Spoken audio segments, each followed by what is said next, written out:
What kind of camera do you use for your I'm vlogs? using it's a popular one, the Sony FDR X3000. Oh, You got the same one? you mean this one? I mean that one indeed. Yeah, Yeah, it's so I've it's got it here. it's beautiful, honestly. You don't Yeah, need it's anything really good. else. Nice. I've got the sponge on the front as well because the microphone is obviously very sensitive.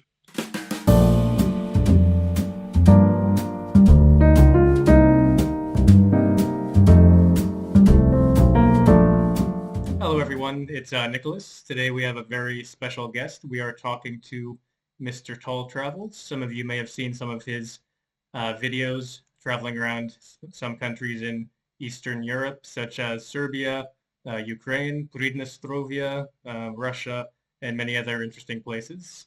Mr. Tall, thank you for joining us today. You're welcome. It's nice to be here, Nicholas. Yeah. So for those who don't know, maybe you can tell us a little bit about yourself, your channel, some of your Yeah. hobbies, and yeah.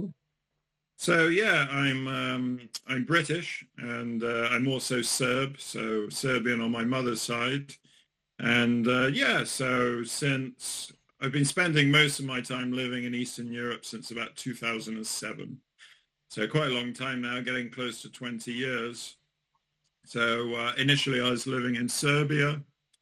Obviously I went back there to kind of trace my roots, and I'd been on a holiday there and I thought, okay, this will be a cool place to live. So yeah, I lived there for a few years, and then in 2011 I moved to Ukraine. So I spent a few years living in Ukraine. I was there for the majority of the next 10 years. Yeah, I had a fantastic time living there.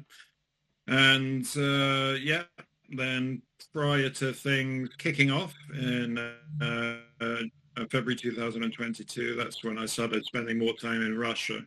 I had been there, spent a little bit of time there prior to that, and I thought this was a next logical step. Yeah, so I've since then I've been spending quite a bit of time in Russia, and I intend to be spending a lot more time there in the near future. Um, I have the YouTube channel Real Tall Travels. So my channel is about basically documenting the places that I'm going to. So, and it's generally speaking, it's in Eastern Europe. I have done some videos elsewhere, but chiefly speaking, these days it's Eastern Europe. When I first started out, it was on account of a slightly famous YouTuber called Bald and Bankrupt, an ex-friend of mine. And, when I heard his success with YouTube, I thought, okay, let me try this, see what happens. So that's how it started. And yeah, um, so yeah, enjoy making the channel. Having the channel is a chance for me to document my travels and kind of show people what I'm up to, where I'm going.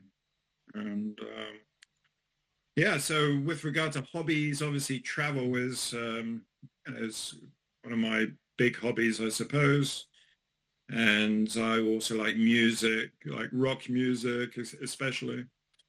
Um, and kind of normal things, I suppose, like reading, watching films, a bit of sport, and that kind of thing.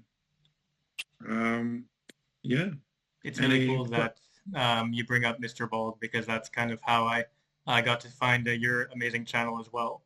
But I definitely appreciated watching your channel because you also offer lots of travel advice and how to actually do these sorts of things, going to these Yeah, countries which are um, maybe a little bit more difficult for people in the West to reach as opposed to simply going to Western Europe, which is usually visa free.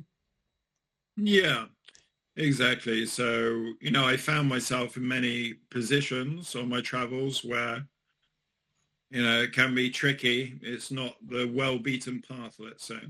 So, for example, you know, like Russia, historically, places like Russia, Belarus, these kind of countries, Ukraine, it's not been that easy. You can't just turn up and say, hey, especially during COVID. That was a kind of tough time. So I like sharing logistical information of the places I'm going to, and I want to be doing a lot more of that as well. And because I have a lot of travel experience from, almost the last 20 years or so, and not just logistical information, but other helpful information. Maybe these people are digital nomads, and I can, advise people, what countries might suit them best, the pros and cons of this country versus that country, or how to cope with the digital nomad lifestyle. It's not as easy as it seems. So I enjoy in sharing this kind of information with people and giving them clear instructions how to do things, that's for sure. Definitely. It's really cool that you're exploring your Serbian background, and that's kind of how this journey started. Can you Yeah. speak Serbian or any other Eastern European Um, languages? my Serbian isn't great, unfortunately, but my Russian's actually better than my Serbian. My Russian's not great, but it's better than my Serbian. I suppose because I spent most of the time in the former Soviet Union. I really love Serbia, but and I go back there regularly, but just for me, it's just more going on for me in Russia, let's put it that way. But who knows what the future holds. It's one of my favorite countries to visit. And prior to this SMO, there was easy travel between the two countries. You could fly direct. You can still fly direct, but now it's exorbitantly priced because the European Union have sanctioned, not sanctioned, but restricted flights between the two countries with the Serbian airline. So flights are really expensive. And they've limited them to one a day to each Russian destination. I think there's only two now. They've cancelled a lot of Russian destinations. So. I guess it's all Moscow and St. Petersburg, and then you're lucky if you get It a used to reasonable be flight. Krasnodar, Sochi, maybe Kazan, I think it was, but I think those have all stopped now, unfortunately. So, No flights to the Far East, I guess. No, not from Serbia directly. So Istanbul or Turkey is the main kind of transit route now. You can transit via Antalya, Istanbul, Hmm. maybe Ankara as well. I'm not too sure, but that's the main flight kind of transit route.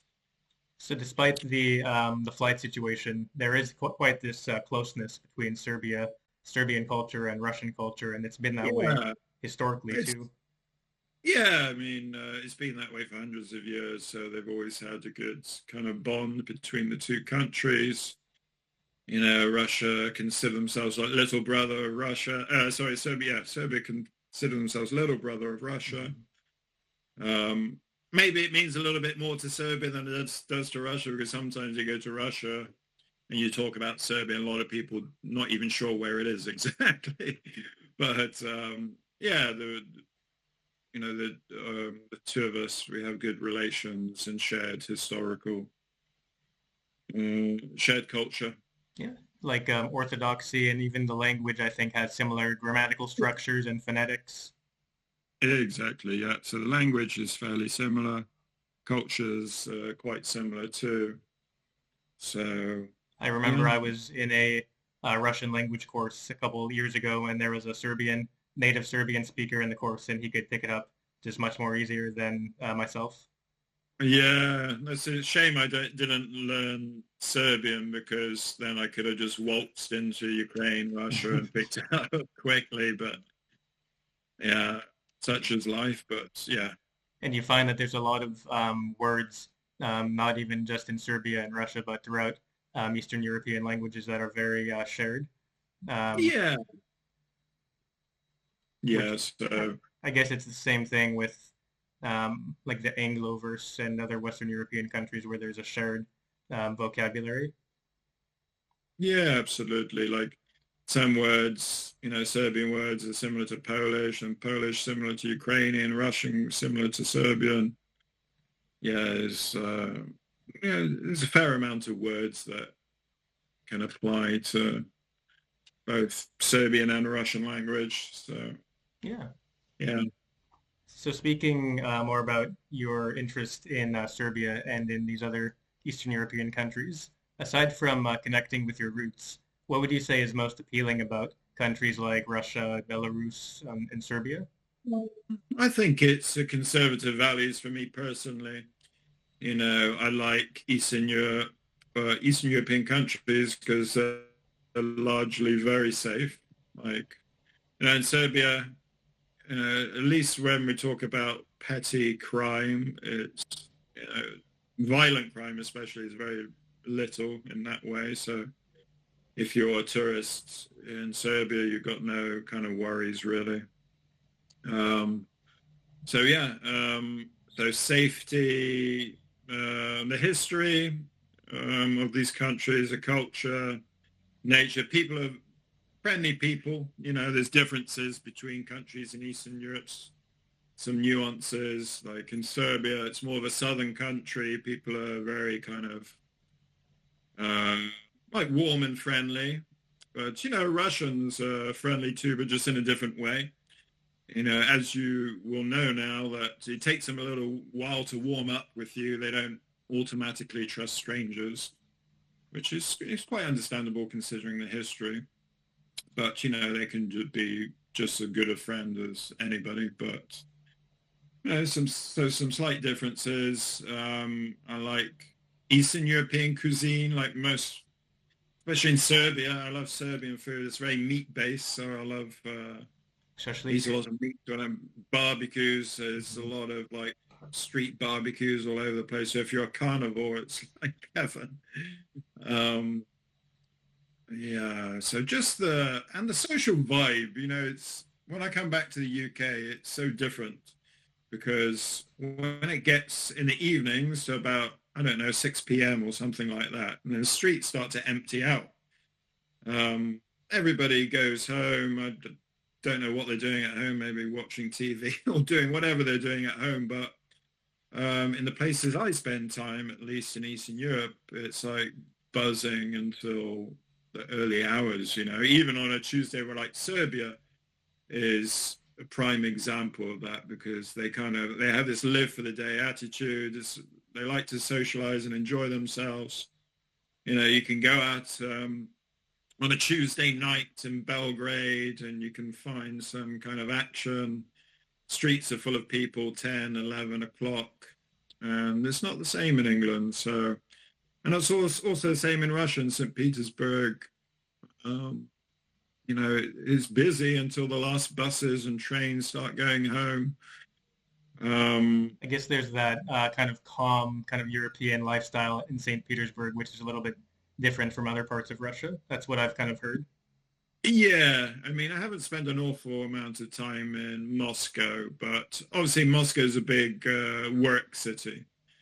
But it's also a 24-hour city, so there is, you know, it's still, there's people out and about late at night, you know, socializing or whatever. But yeah, St. Petersburg's got a bit more of a laid-back vibe. I think that's what attracted me to the city. Initially, it's a bit more easy to manage for me. And but yeah. I'm So reminded yeah, of the song "Moscow Never Sleeps," and that's kind of definitely what the vibe is here. It's like these big international cities like Beijing or New York. There's always something going on around the corner, whereas St. Petersburg is um, maybe more comparable to other kinds of um, maybe not like Paris or Berlin, um, but something else like in the second city in most countries.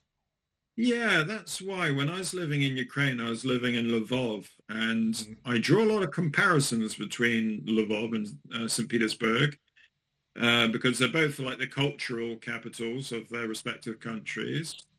And yeah, and okay, Lvov has 750,000 population. St. Petersburg has something like 6 million, but I still get a lot of vibes there because in Ukraine, it's like the main European city of the country. And obviously St. Petersburg is the same in Russia. The people are a bit more different in Lvov compared to Kiev, and in St. Petersburg compared to Moscow, a bit more laid back than in the capital. Architecture is different. So I'm always drawing a lot of comparisons when I'm in St. Petersburg to my days in Lvov. Yeah, definitely. There's lots of comparisons that I can see there. It's close, like I guess we were saying that kind of European calm lifestyle. It's not the hustle and bustle of most of Russia. What I've seen with Russians that's quite common is that when they have free time, whatever they do it 110%, and they go all in with it, and they don't go halfway. Yeah, I've noticed that as well. And I think Moscow's definitely, it's the biggest city in Europe and definitely has a work hard, play hard kind of thing. Because I noticed Russia, people in Moscow are very hardworking, Hmm.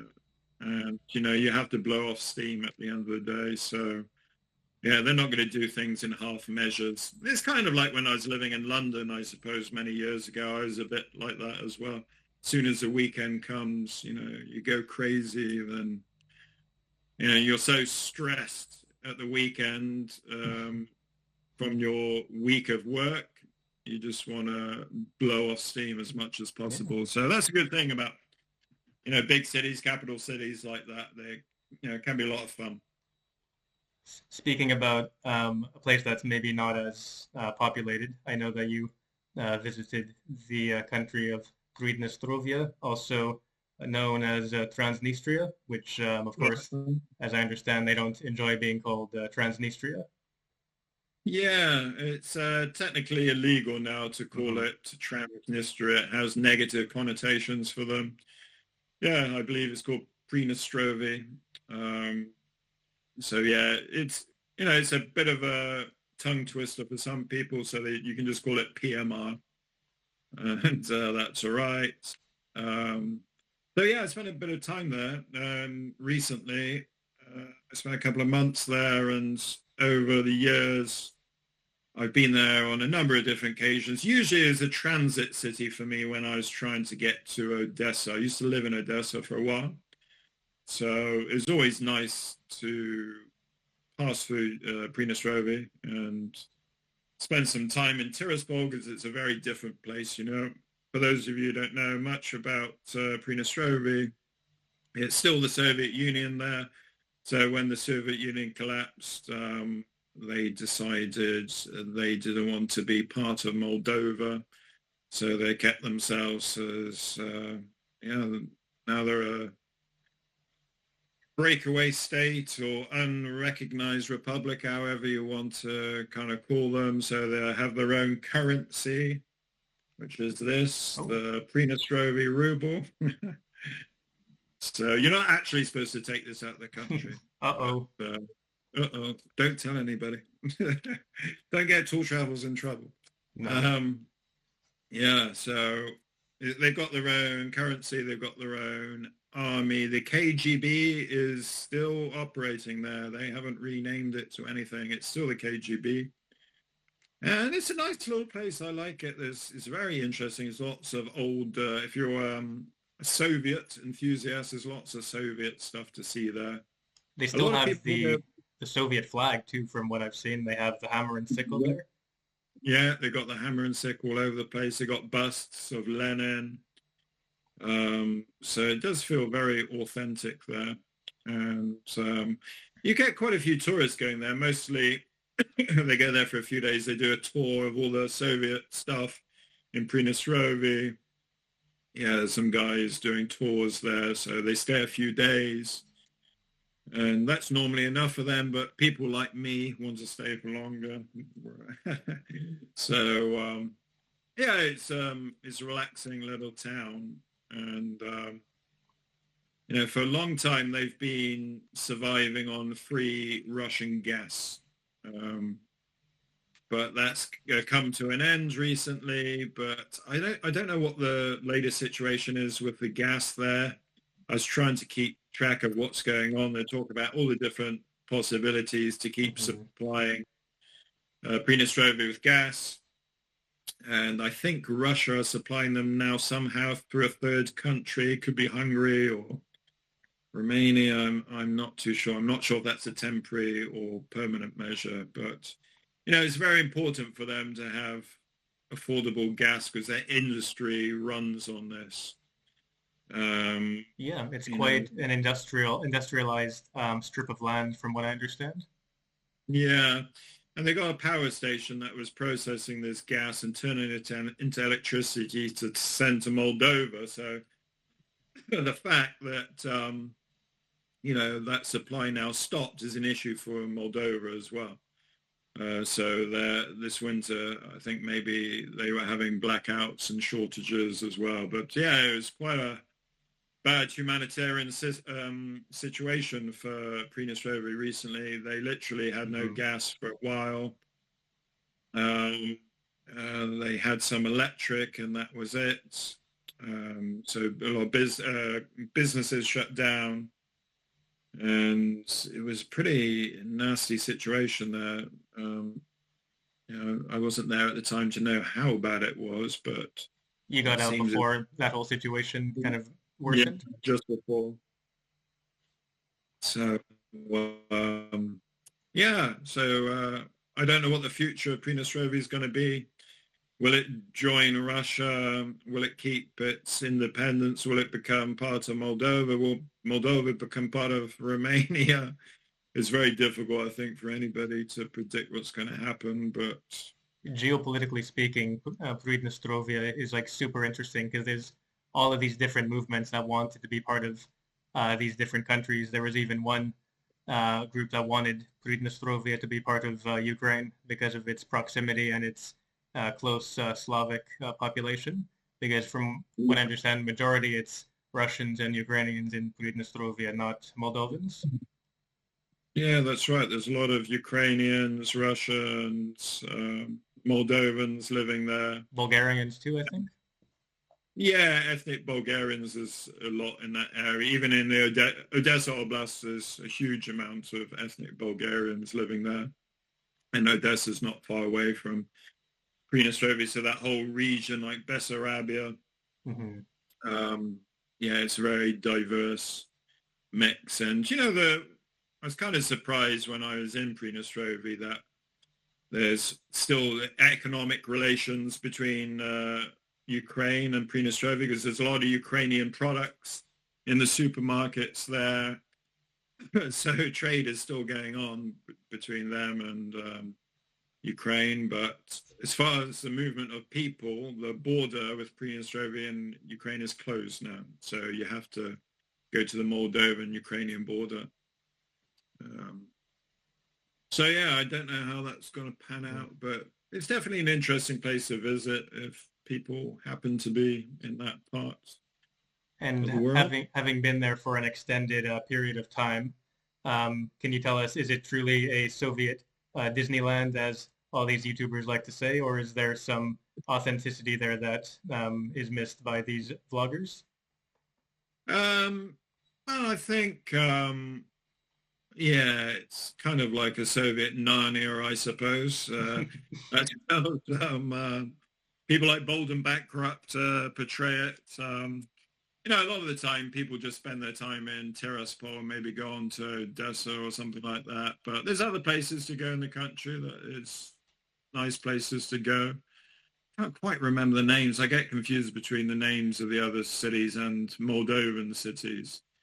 I think Balti, that's Moldova. But yeah, I did a bit of a drive around the country and it's pretty nice. It's nice places to go to.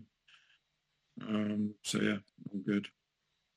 And speaking of more obscure places, correct me if I'm wrong, but you also spent some tall travels around Chernobyl and Pripyat, this mysterious region. I did not actually. So Oh, yeah, I haven't been to Chernobyl. is that high on the I list, don't maybe? know.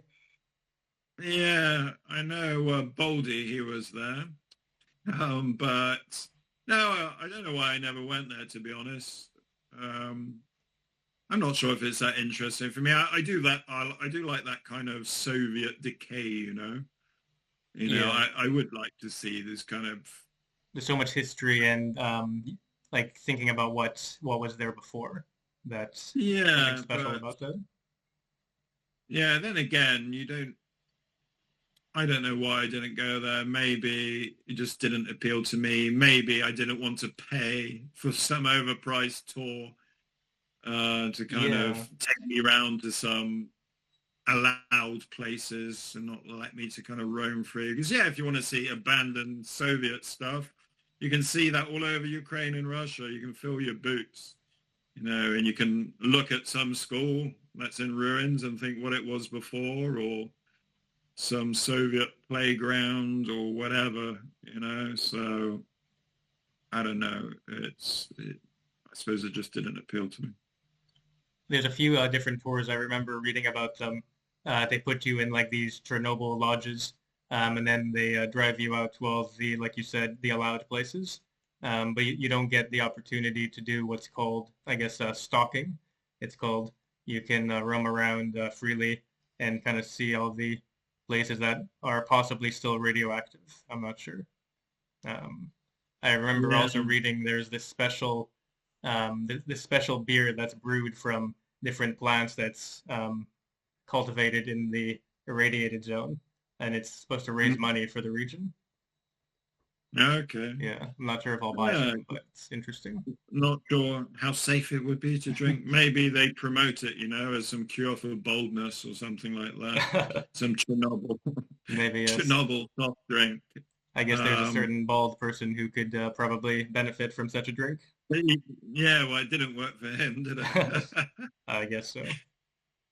Yeah, I remember when he was in the radioactive zone in Belarus. He has a very cavalier kind of attitude to life, and he's just walking through a radiated area of Belarus, like saying, No "Oh, big I'm not going deal. to pick things up because it might be radioactive," and then a couple of minutes later, he's picking some up, a Soviet bottle opener or something Ooh. like that. Yeah, Yeah. it's quite comical, but of course can be quite dangerous sometimes. Maybe, yeah. I don't know, but the wolves seem to be having a good time, and the other animals that are living in this irradiated area. So Nature's come um, back. nature, being returned to nature, Yeah. reclaimed by nature. I love that. I like to use that term when I'm visiting abandoned Soviet stuff. And speaking of Soviet things, what are your impressions of Russia today in 2025? Of course, you're not in Russia right now, but seeing things online and reading about Russia, what are your impressions in 2025? Yeah, I mean, in terms of living there, I think it's shaping up to be a very good choice. I mean, it was always highly regarded in the past as a good place for expats, to be honest. So some of the advantages going forward, I mean, a lot of people have been predicting the demise of Russia since the day one of the SMO. Russia is collapsing.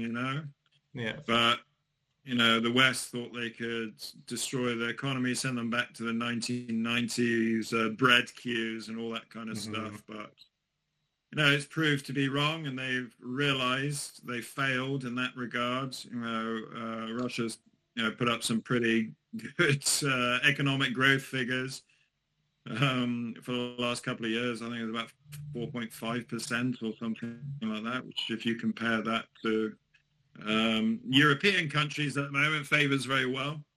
So, yeah, the economy's doing well. And I think from my personal perspective, I look at Russia in the future. I think they've got a massive amount of natural resources. So, you're never going to isolate a country like that very well. It's just got such high amount of kind of mineral wealth. And it's a very safe country, very low levels of crime. I haven't had any issues there really at all. Um, the people are very welcoming and polite. I find Russians very polite, and they've always been friendly to me. So what else? I mean, there's some good things depending on what you like. Like, they're mostly free of GMO food, so 99% of food there is GMO free. And then we've got the woke politics thing, of course. So that's what's attracting a lot of foreigners to move there now. Well, I don't know the figures for people moving there at the moment to live in the country. But, we've heard the stories about conservative people from the West moving to, this is the next thing we're going to talk about, isn't it? The shared values visa.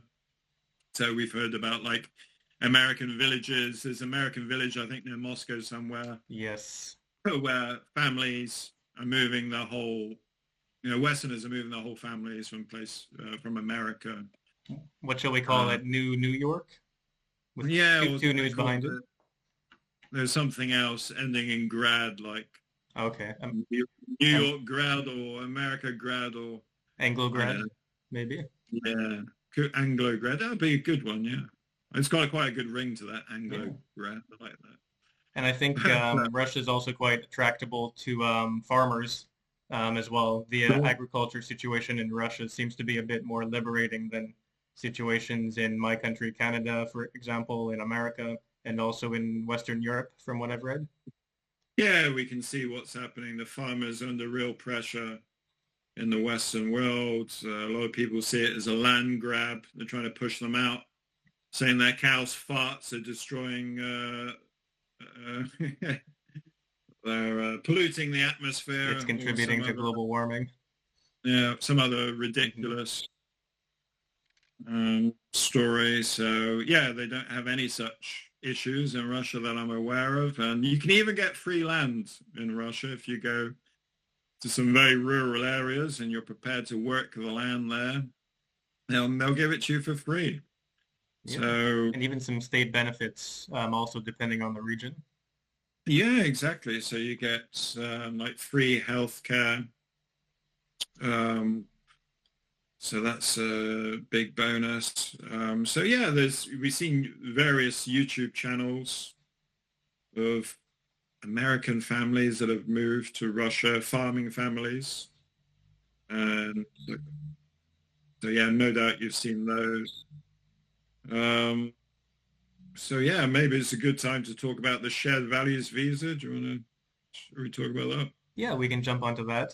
So are you applying for this new program it was announced back in September, I believe, of last year, and it's been quite popular? Yes, I have. So this was like a golden ticket when it arrived because a lot of foreigners had the frustration that they wanted to live in Russia, but there's no easy way to do that. The most common way is you'd have to find a job that's prepared to, give you a work visa to work in Russia, or you'd have to marry a Russian man or a Russian woman and go that route, or something like that. But yeah, now we have a shared values visa. So for those people who want to escape the neoliberal values of the Anglosphere or Western countries, they can apply to get temporary residency in the country. And once you have the temporary residency in as little as 8 months, if your Russian skills are up to scratch, because there'll be a Russian language test for permanent residency. So yeah, you can apply for permanent residency after 8 months. And then I'm not sure how long it is before you can get citizenship if that's something you want to do. So this is for citizens of unfriendly countries, so basically any EU country, and then UK, Canada, America, Australia, Japan, I'm guessing like Korea probably, and, and some other countries have maybe been bad-mouthing Russia. I think that gets them on the list. Yes. And so this is a program which you've also applied for. What is the paperwork like? Have you had to go to the embassy quite often, or what's that whole process like? Okay. So the first hurdle is to actually get yourself an appointment at the consulate. Now, I went directly at them. I didn't use a visa center or something like that. I don't know if a visa center make things easier, but I don't know. I just said, More as soon as I expensive, heard maybe. that, yeah, it'll definitely be more expensive, but I'm not sure if you need it. I mean, it was fairly straightforward. Um, so I had to wait like quite a long time to actually get my appointment, a couple of months. And you need, one of the most important things is a criminal record check. Mm-hmm. Now, and the reason that's the most important, obviously, it's to make sure you're not some murderer or something like that when you come into the country. But also, when you're applying, because first of all, you have to get a visa. It's called a private visa. And then there's private visas for 3 months, and then that gets you into Russia. And then when you get into Russia, you submit your documents, and it could take up to 4 months to actually get your temporary residency. So you might be thinking, okay, if my visa's for 3 months, takes up to 4 months, what's going to happen? So as long as they can confirm you submitted your paperwork, then you can stay as long, until as long as there's a decision made. So you can stay longer than 3 months. But, there's been people reporting that they've had their applications processed ahead of time, quite significantly ahead of time. So you might get that quicker. So that criminal record check you have to get, it's got a validity of 3 months. Oh. So you need to get things moving as soon as possible when you're in the country, because the clock is ticking on the validity of that document. So you need a criminal record check. Now, in the UK, it's called ACRO. It's a full criminal record check going back for your whole life, pretty much. But I spoke to somebody else who said, another British person who applied not in Britain, but somewhere else, and he just got a simple one that only goes back 5 years, and it was somehow accepted. Now, in the UK, I was told to bring this criminal record check to my interview at the consulate, which is unusual, apparently. Like most people, they don't need to submit the criminal record check until they get to Russia. But anyway, so I paid for that. It's pretty expensive, unfortunately. And I filled out as an online application form. It'll ask you about your life, who your parents are, what the name of your first boss was, and all this kind of stuff. Right. Yeah, Just the standard stuff, I guess. a bit like weird questions. Travel the last 5 years, maybe. Yeah, exactly. Yeah. Exactly. Which countries you've been to? Have you ever, been a part of the armed forces or something like that? Do you have relatives that were from the former USSR? I think might be one of them. Yeah, that's right. So, and a load of other questions, work history. Have you ever been deported from a country? All these things. So the application form it's not too bad, but it takes quite a long time. Took me a few hours to do it. So what else did I need? I had the criminal record check, had the application form, and you need insurance. Now, an important tip I can give for people is, so you need insurance for the 3 months that you're going to be, the validity of the visa. But what a lot of people do, they Google, insurance for Russia.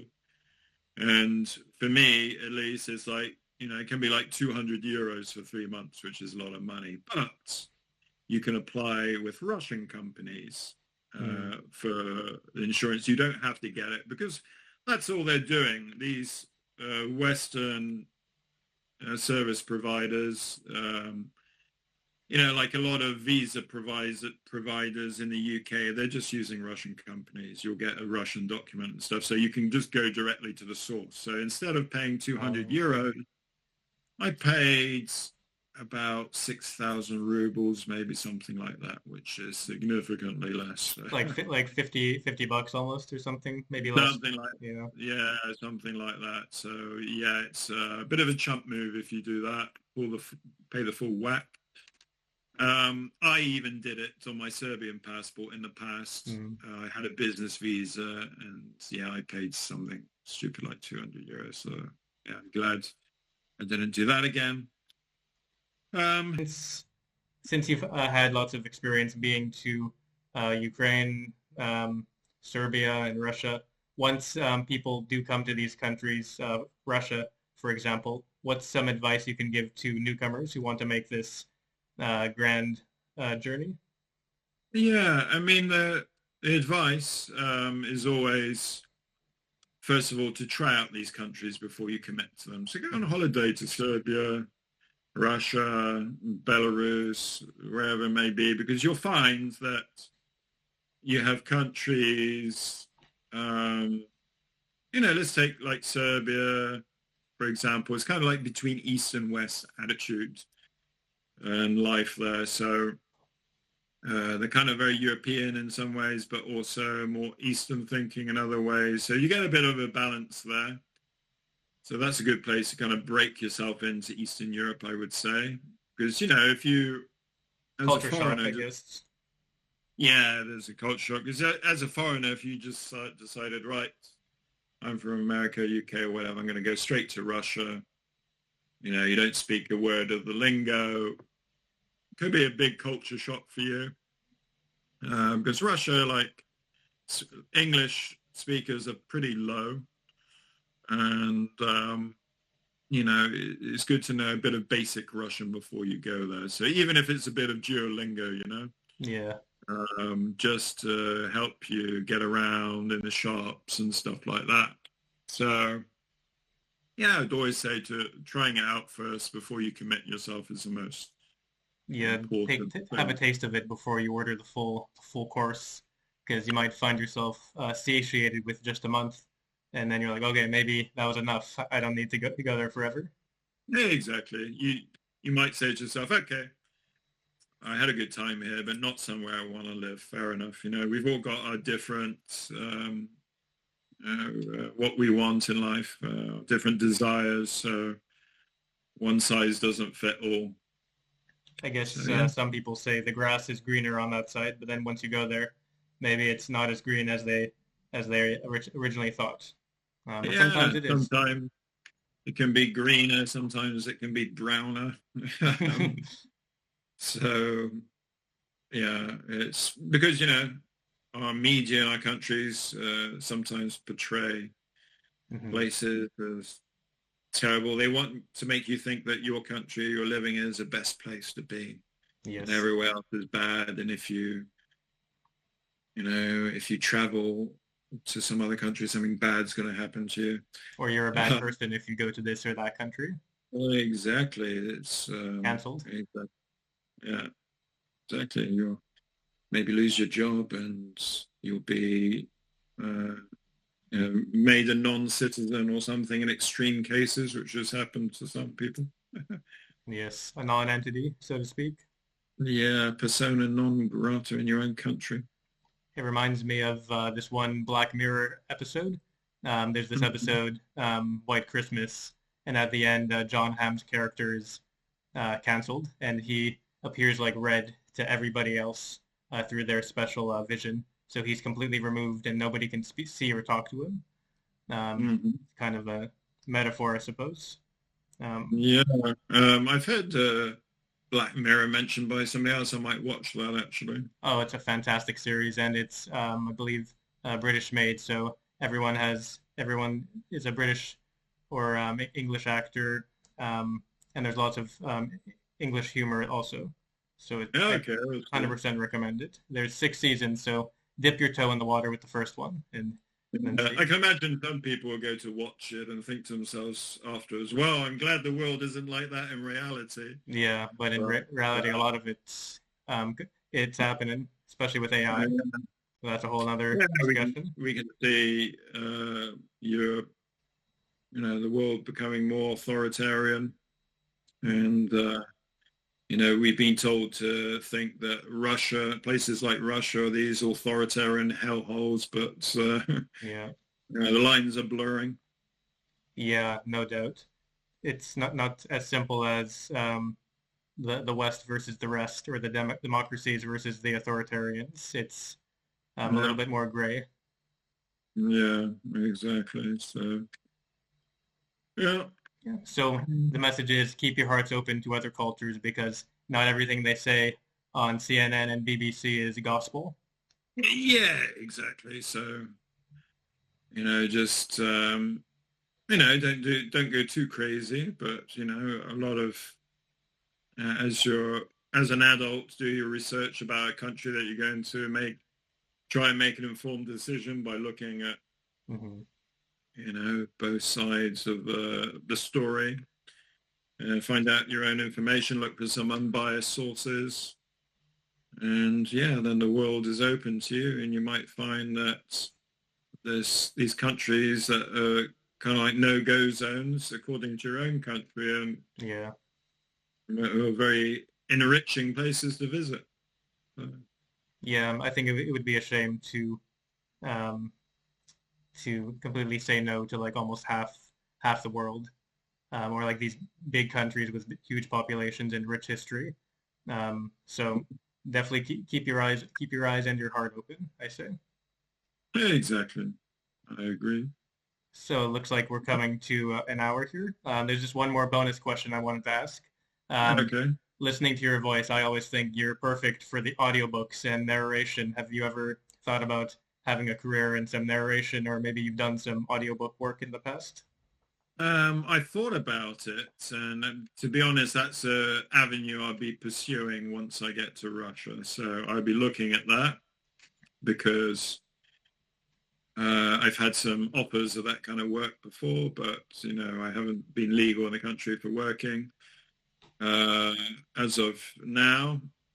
So I will definitely be looking down that avenue because I think now that Russia's isolated, they're quite restricted with in respect to working with other countries and companies. So you're a foreigner and you turn up, then they're gonna you know could be some good employment opportunities for you there.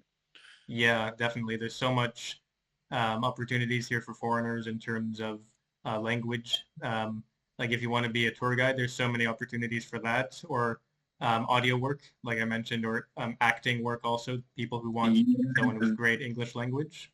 It's definitely lots of opportunity here. yeah, exactly. That's why next time I'll have to have you on my channel because I'm interested to know about your experiences in Russia so far. I've seen your Instagram profile, and yeah, you told me you're an English teacher. So yeah, I'd be very curious to see, how that's working out for you, how you're adapting. Because I understand you haven't been there for so long, Almost a year. maybe okay, less than a year. So Hmm. I'm quite envious in a way because I remember when I moved to the post-Soviet sphere, let's say Ukraine in 2010, all those new emotions, Yeah, uh, all these it's thoughts in my exhilarating. head. Yeah, and you're just comparing like stuff in your own country to like Russia, like Ukraine or whatever, all the time like this.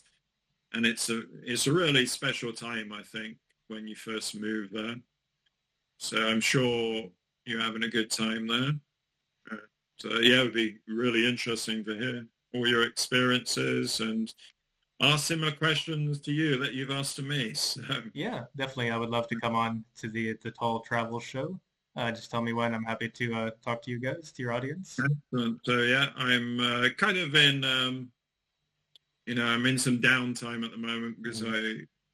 Almost a limbo, also, I guess. yeah, because, when I actually leave, I get that visa and my passport, then I'm going to have that fresh energy. It's like, wow, I'm going to have the camera in my hand. Let's go. Yeah, But now it's like, bloody hell.